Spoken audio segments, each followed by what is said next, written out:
नमस्कार। आज के इस खास विश्लेषण में हम एक ऐसी कहानी में गोता लगाने वाले हैं जो जितनी खौफनाक है उतनी ही हैरान करने वाली भी। हम कालानुक्रमिक रूप से यानी बिल्कुल शुरुआत से ये समझने की कोशिश करेंगे कि कैसे 1944 के साइगोन का एक विस्थापित बच्चा 1970 के दशक के हिप्पी ट्रेल का एक कुख्यात ट्रांसनेशनल सीरियल प्रेडेटर बन गया।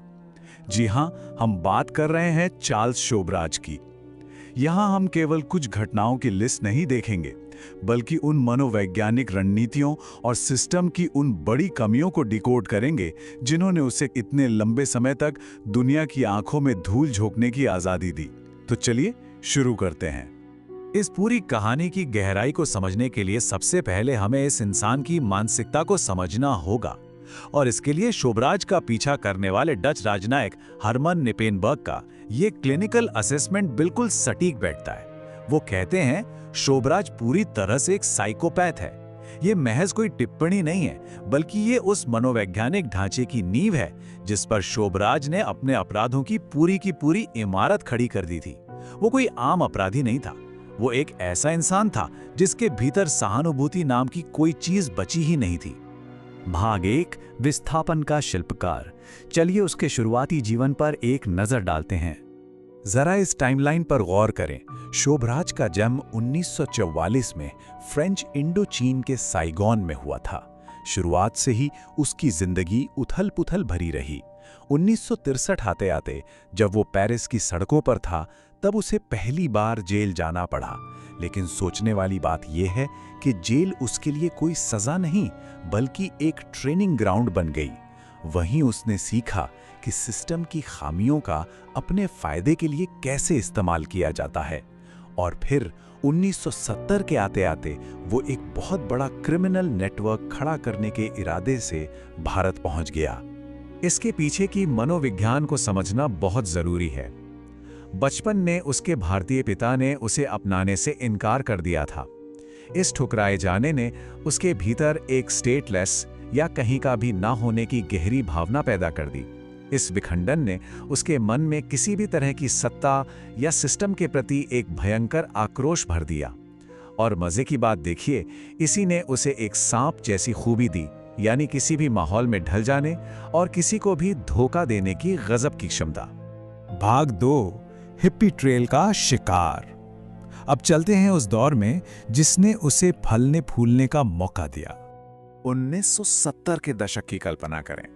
ये वो दौर था जब हिप्पी ट्रेल अपने चरम पर था। यूरोप से लेकर दक्षिण एशिया, खासकर काठमांडू, गोवा और बैंकॉक तक हजारों युवा शांति की तलाश में भटक रहे थे।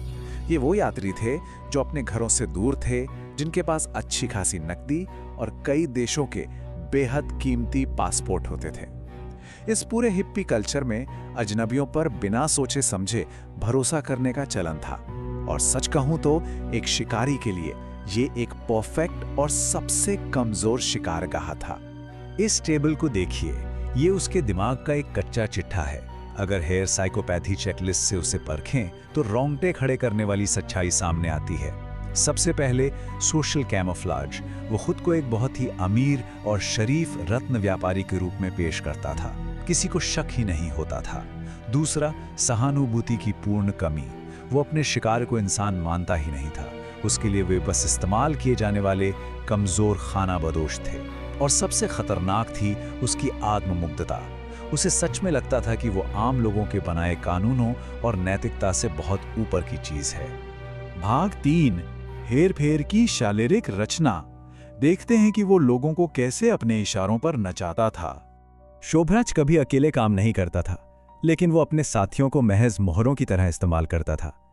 इन दो किरदारों में फर्क देखिए। एक तरफ मैरी एंड्री लेक्लर्क थी, जिसे उसने मनोवैज्ञानिक रूप से पूरी तरह अपना गुलाम बना लिया था। वो खुद एक यात्री बनकर भोले भाले पर्यटकों को जाल में फंसाती थी। और दूसरी तरफ था अजय चौधरी, उसका फिजिकल एनफोर्सर। अजय का काम था गंदे काम करना, जैसे हत्या करना और सबूत मिटाने के लिए शवों को जला देना। शोबराज ने इन दोनों के अंदर की नैतिकता को पूरी तरह से खत्म कर दिया था। उसका काम करने का तरीका बिल्कुल मशीन की तरह नपातुला था। पहला कदम, एक अमीर रत्न व्यापारी बनकर मिलना। दूसरा कदम, दोस्ती बढ़ाना और पूरा विश्वास जीत लेना। तीसरा, जब शिकार पूरी तरह बेफिक्र हो जाए तो उन्हें मोगाडोन जैसी भारी नींद की गोलियां दे देना। चौथा, उनके कीमती पासपोर्ट चुरा लेना। और आखिरी कदम, पीड़ित को हमेशा के लिए रास्ते से हटा देना। ध्यान देने वाली बात यह है कि हत्या उसके लिए कोई शौक नहीं था। ये महज पासपोर्ट चुराने और अपना रास्ता साफ करने का एक ठंडा, कैलकुलेटेड टूल था। भाग 4, जालसाजी और फैंटम एस्केप। चलिए सिस्टम की कमजोरियों पर बात करते हैं। अब एक बहुत ही जायज सवाल उठता है जिसने 1970s के दशक में दुनिया भर की पुलिस की नींद उड़ा दी थी। आखिर कैसे एक इतना खूंखार अपराधी ढीली अंतर्राष्ट्रीय सीमाओं के बीच से बार बार हवा में गायब हो जाता था? इसका सीधा सा जवाब है उसके जाली दस्तावेज बनाने का हुनर और उस समय के सिस्टम की भयंकर कमजोरियां। वो सिर्फ पासपोर्ट चुराकर नहीं भागता था। उसकी रणनीति बेहद क्रूर लेकिन उसके लिए बहुत कारगर थी। शवों को पेट्रोल छिड़क कर जला देना महज कोई बर्बरता नहीं थी, बल्कि ये पुलिस को चकमा देने का एक चालाक फोरेंसिक काउंटर मेजर था। शवों को जलाने से फिंगरप्रिंट्स और चेहरे नष्ट हो जाते थे, पहचान होने में हफ्तों लग जाते थे, और जब तक पुलिस को पता चलता कि मरने वाला कौन है, तब तक शोभराज एक प्रेत की तरह किसी और देश में प्रवेश कर चुका होता था। ये टेबल देखिए, ये महज कुछ नाम नहीं है, ये उसकी आइडेंटिटी इक्विटी की खौफनाक मिसाल है। उसने डच यात्री हैंक बिनतांजा की पहचान चुराई और नेपाल पहुंच गया, जबकि उसकी साथी लेक्लर्क ने कॉर्नेलिया हेमकर का पासपोर्ट इस्तेमाल किया। जरा सोचिए, हत्या करने के बाद वे औपचारिक रूप से अपने ही शिकार की पहचान पहनकर दुनिया की आंखों में धूल झोंकते हुए घूम रहे थे। भाग 5, एक राजनयिक का जुनून। यहीं से इस कहानी की दिशा बदलती है। यहाँ दो बिल्कुल विपरीत दुनिया के लोग आमने सामने आते हैं। एक तरफ चार्ल्स शोभराज, जो धोखे, अराजकता और पहचान चुराने का मास्टरमाइंड है, और दूसरी तरफ डच राजनयिक हरमन निपेनबर्ग, जो नियम, व्यवस्था और एक-एक सबूत को सहेज कर रखने वाले इंसान हैं। यहीं से चूहे बिल्ली का वो ऐतिहासिक खेल शुरू होता है जिसने आखिरकार शोभराज की नींद हराम कर दी। उस दौर में पुलिस के काम करने के तरीके में एक बहुत बड़ी खामी थी जिसे लिंकेज ब्लाइंडनेस कहते हैं। अलग अलग देशों की पुलिस घटनाओं को आपस में जोड़ ही नहीं पा रही थी। थाई पुलिस तो इन मौतों को ड्रग्स ओवरडोज मानकर फाइल बंद कर रही थी, लेकिन निपनबर्ग ने हार नहीं मानी। जब सिस्टम सो रहा था तब उन्होंने खुद मोर्चा संभाला। उन्होंने अपनी तरफ से थाईलैंड में मिले जले हुए शवों के दांतों के रिकॉर्ड्स को नीदरलैंड से आए लापता रिपोर्टों से मिलाया और आखिरकार साबित कर दिया कि वे शव डच पर्यटक हैंक और कॉर्नेलिया के ही थे। भाग 6, निपेनबर्ग फाइल, वो सबूत जिसने सब कुछ पलट कर रख दिया। जब निपेनबर्ग ने बैंकॉक के कनेट हाउस में शोभराज के छोड़े गए अपार्टमेंट की तलाशी ली तो जो मिला वो होश उड़ाने वाला था। ये सब निपेनबर्ग फाइल का अहम हिस्सा बन गया। एक ऐसा सूटकेस जिसमें लापता बैकपैकर्स के दर्जनों चुराए गए पासपोर्ट थे, सिरिंजें थी और न जाने कितने खतरनाक रसायन थे। ये वो स्मोकिंग गन थी, या कह लें वो सबसे पुख्ता सबूत था जिसने पहली बार थाईलैंड, नेपाल और भारत में हुए इन अलग अलग मर्डर्स के बीच की कड़ी को एक साथ जोड़ दिया। कुनीट हाउस के छापे के बाद वो भागा तो जरूर, पर कहते हैं ना, अति आत्मविश्वास हमेशा भारी पड़ता है। जुलाई 1976 में दिल्ली में उसने एक बहुत बड़ी बेवकूफ़ी की। एक साथ 60 फ्रांसीसी छात्रों को नशीली दवा देने की कोशिश। डोज गलत हो गई, छात्र वहीं गिरने लगे और वो रंगे हाथों पकड़ा गया। इसके बाद तो जैसे गिरफ्तारियों और भागने का सिलसिला चल पड़ा। लेकिन सबसे ज्यादा हैरान करने वाली बात 2003 में हुई, जब वो इतने सालों बाद अति आत्मविश्वास में काठमांडू के एक कैसीनो में मजे करने लौटा और फिर से धर दबोचा गया। इस आखिरी गलती का नतीजा क्या हुआ? उसे नेपाल की जेल में उम्र कैद की सजा मिली, जहां उसने अपनी जिंदगी के 19 साल काटे। आखिरकार दिसंबर 2022 में, जब वो 78 साल का हो चुका था और दिल की बीमारी से जूझ रहा था, तब जाकर उसे मानवीय और स्वास्थ्य कारणों से रिहा किया गया। लेकिन इतने सालों बाद भी उसकी फितरत नहीं बदली।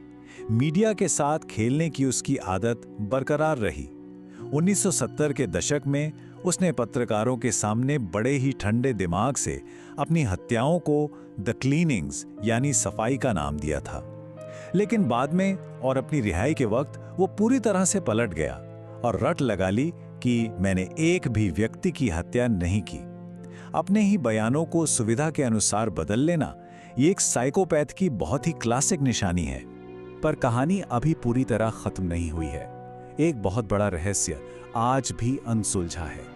उसका मुख्य साथी अजय चौधरी 1976 में मलेशिया से अचानक ऐसे गायब हुआ कि आज तक नहीं मिला। जांच करने वालों का पुख्ता मानना है कि शुभराज ने अपने ही साथी और इकलौते चश्मदीद गवाह को रास्ते से हटा दिया होगा ताकि उसका सच कभी बाहर ना आ सके। आज भी इंटरपोल का रेड नोटिस अजय चौधरी के नाम पर एक्टिव है। तो अंत में एक बहुत ही गंभीर सवाल हमारे सामने आता है। क्या हमारी अंतर्राष्ट्रीय सीमा प्रणाली एक ऐसे अकेले इंसान के सामने पूरी तरह से लाचार थी? एक ऐसा दिमाग जिसके लिए हर देश का पासपोर्ट महज एक पहनने वाला मुखौटा था और रास्ते में मिलने वाला हर अनजान यात्री महज एक शिकार? इस केस स्टडी ने वैश्विक यात्रा और न्याय प्रणाली की जिन कमजोरियों को उजागर किया है, वे वाकई सोचने पर मजबूर कर देती हैं। इस दिलचस्प विश्लेषण में हमारे साथ बने रहने के लिए शुक्रिया।